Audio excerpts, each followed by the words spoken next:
জলজ বিপর্যয়, পৃথিবী ডুবে যাচ্ছে, এটি গ্লোবাল ক্লাইমেট চেঞ্জ, সমুদ্রপৃষ্ঠের উচ্চতা বৃদ্ধি, বরফ গলন, উপকূলীয় এলাকা ও ছোট দ্বীপরাষ্ট্রগুলো টিকে থাকার সংগ্রাম।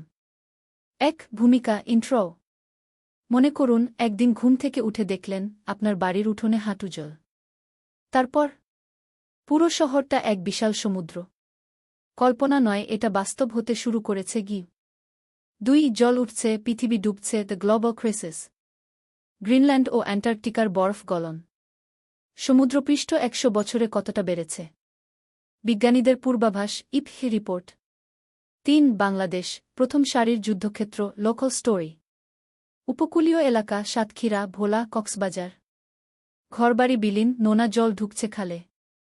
জলবায়ু উদ্বাস্তু, ক্লিমেট রেফিউজিজ। 4 পৃথিবীর ভাঙা দ্বীপ, মালদ্বীপ, টুভালু, ভেনিস। দ্বীপরাষ্ট্রগুলো বিলীন হওয়ার পথে। ইতালির ভেনিসে নিয়মিত প্লাবন। মানুষ কোথায় যাবে? 5 করণীয়, এখনই সময়। Hope action. কার্বন নিঃসরণ কমানো। নবায়নযোগ্য জ্বালানিতে বিনিয়োগ। সচেতনতা ও নীতি পরিবর্তন। সোলার প্যানেল, বৃক্ষরোপণ, তরুণদের আন্দোলন, ফ্রাইডেজ ফর ফিউচার, গ্রেটা থামবার্গ। আমরা যদি এখনই না জাগি, ভবিষ্যৎ প্রজন্ম শুধু ছবি দেখেই পৃথিবীকে চিনবে।